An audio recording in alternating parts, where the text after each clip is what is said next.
Shot heard on Park Avenue. Like, subscribe, and leave a comment if you're brave enough to follow this case to the end. Because what happened on a cold Manhattan morning would expose a side of power, money, and betrayal few people ever see. The sound came first. A sharp crack that didn't belong among the horns, footsteps, and early morning sirens of Midtown Manhattan.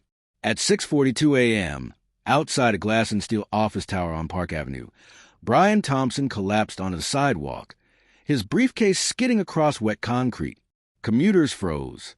A woman screamed. Someone shouted for help. And then the man who had just been shot, one of the most influential healthcare executives in the country, stopped moving. By the time NYPD units flooded the block, the shooter was gone. Yellow tape snapped in the wind as detectives pushed through the crowd. Thompson lay on his side, tailored coat darkened where the bullet had torn through fabric and flesh. Paramedics had already tried. It was over. The official cause would later be listed in careful, clinical language, but in that moment, all anyone saw was the unthinkable. A powerful corporate leader executed on one of the most surveilled streets in America. Brian Thompson wasn't just another executive. At 49, he sat near the top of a healthcare empire that touched millions of lives across the U.S. and Europe. His company managed insurance networks, pharmaceutical contracts, and hospital partnerships worth billions.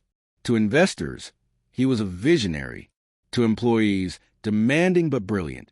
To critics, ruthless. And now, to the city of New York, he was a mystery lying under a white sheet.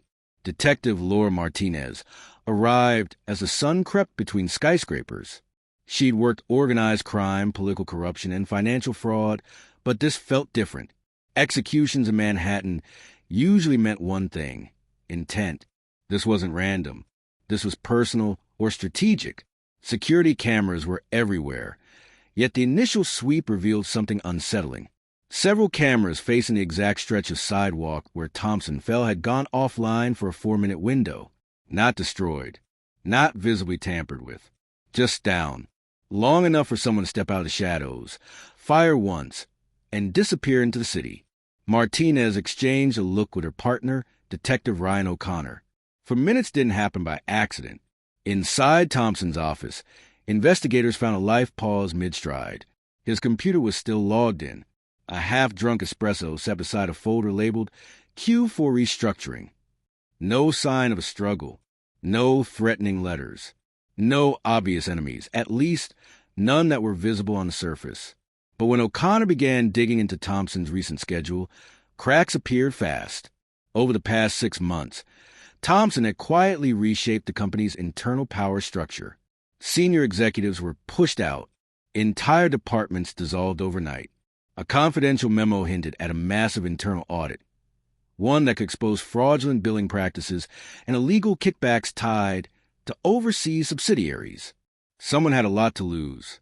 By noon, news helicopters hovered above Midtown. Headlines spread faster than facts. Healthcare titan gunned down. Targeted killing in financial district. Stock prices trembled. Board members issued rehearsed statements of shock and grief. And behind closed doors, phones rang nonstop. Then came the first real lead. A traffic camera 3 blocks south caught a hooded figure slipping into an alley moments after shooting. The image was grainy, the face hidden, but one detail stood out. The person wasn't running. They walked calmly, deliberately, as if they knew exactly how much time they had. Professional, Martinez thought, or someone very confident. As detectives canvassed the area, a homeless man named Earl flagged down an officer. He said he'd been sleeping near the service entrance of a parking garage when he saw something strange. Not the shooting, but what came before. A black sedan idling with its lights off. A man inside, watching the building. Waiting. Earl described the car in detail. Make, model, partial plate. Enough to start a fire. Within hours, the plate was traced to a shell rental company tied to a private security firm in New Jersey. A firm that, coincidentally, had once been contracted by Thompson's own company, before having its contract abruptly terminated 3 months earlier. That termination had cost millions. As night fell, Martinez sat alone in the precinct, staring at Thompson's personnel file. Buried deep inside was a sealed HR complaint, never formally investigated. It alleged intimidation, blackmail, and threats made during a closed-door meeting with an executive whose name had been redacted. Someone had erased more than just camera footage. At 11:18 p.m., a tech finally cracked open Thompson's encrypted work phone. Most of it was routine. Emails, calls, calendar alerts.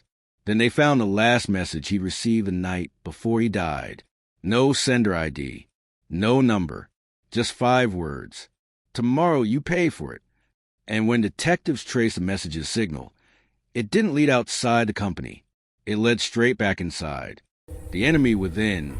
By morning, the investigation had shifted from the streets of Manhattan to the sealed corridors of corporate power. Detective Martinez stood inside the healthcare company's headquarters, staring at a wall of framed mission statements and smiling executive portraits. Brian Thompson's face was there too, confident, controlled, unaware that his own company had just become the center of a homicide investigation. The irony wasn't lost on her. If the threat had come from inside, then the killer hadn't needed to stalk Thompson. They'd known exactly where he'd be. And when. The boardroom was tense. Executives sat stiff-backed, hands folded, eyes darting toward the detectives and then away again. Lawyers hovered nearby like shadows. Everyone claimed shock. Everyone claimed ignorance. But fear had a sound, and Martinez could hear in the room silence. The first name to surface was Daniel Reeves, Thompson's former chief financial officer. Reeves had been forced out during the restructuring 3 months earlier, escorted from the building after refusing to sign a non-disclosure agreement. Officially, it was a difference in vision. Unofficially, Reeves had accused Thompson of manipulating internal audits to bury evidence of illegal profit transfers through European subsidiaries. Reeves had motive, and now he had vanished. His apartment in Brooklyn was found empty. No suitcase, no signs of a planned move.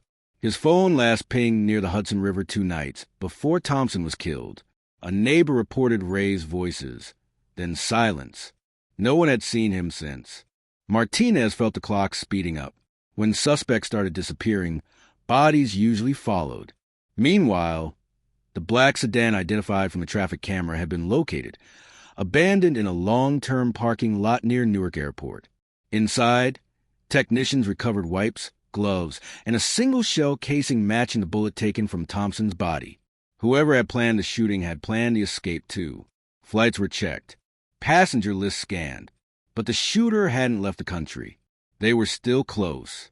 As forensic accountants tore through company records, another pattern emerged. Brian Thompson hadn't just been cutting costs. He'd been quietly preparing to testify. 6 weeks before his death, Thompson had contacted a federal compliance attorney under a personal email account. He requested immunity guidelines. He asked about whistleblower protections. And he mentioned names, powerful ones, linked to offshore laundering schemes that stretched from New York to Zurich. Thompson, the ruthless executive, had been planning to turn. That changed everything. If Thompson had intended to cooperate, then killing him was revenge. It was prevention. The pressure intensified when a second threat surfaced. Detective O'Connor received an anonymous envelope at his apartment door. No return address.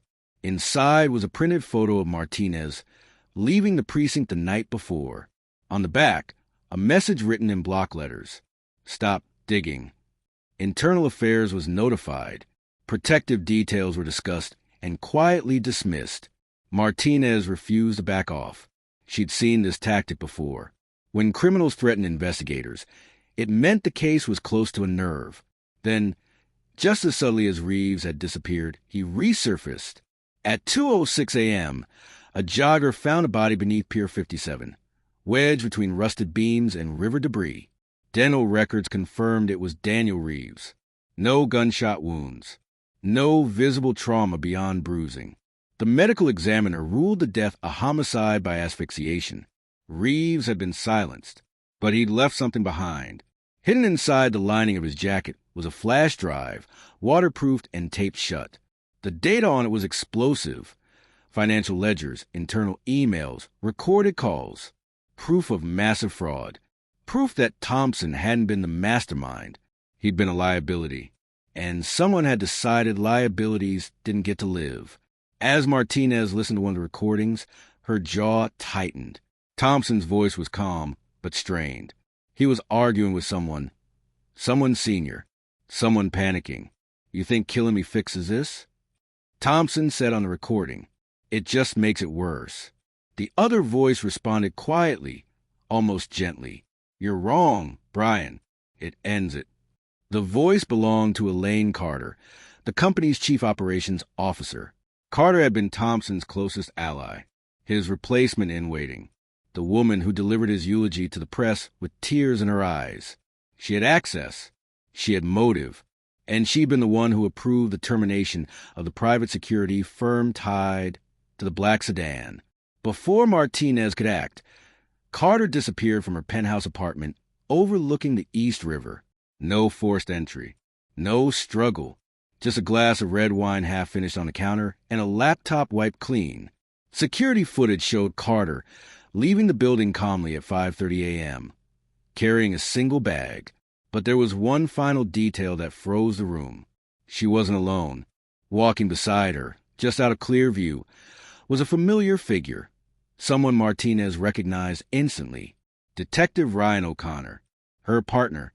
And as the footage cut to black, Martinez realized the truth was closer and more dangerous than she'd ever imagined.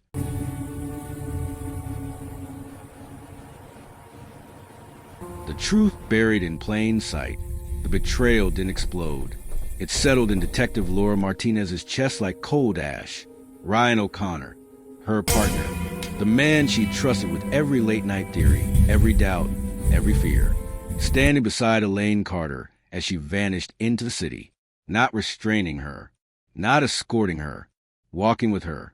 When Internal Affairs pulled O'Connor in for questioning, he didn't resist. He didn't ask for a lawyer.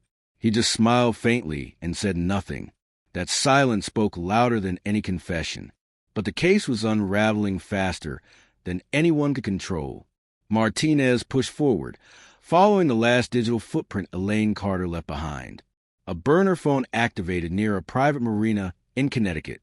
A charter boat scheduled under a shell corporation linked to, of all things, the same private security firm fired by Brian Thompson months earlier. The firm hadn't been terminated. It had been repurposed.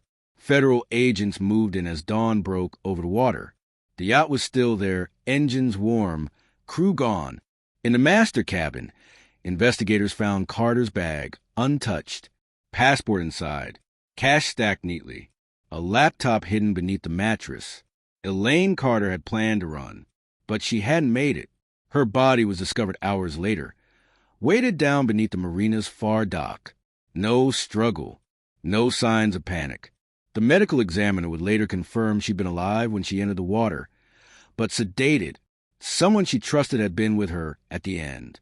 Someone who made sure she couldn't talk. As the walls closed in, O'Connor finally broke. In a quiet interrogation room, under harsh lights, he told Martinez everything, or at least enough.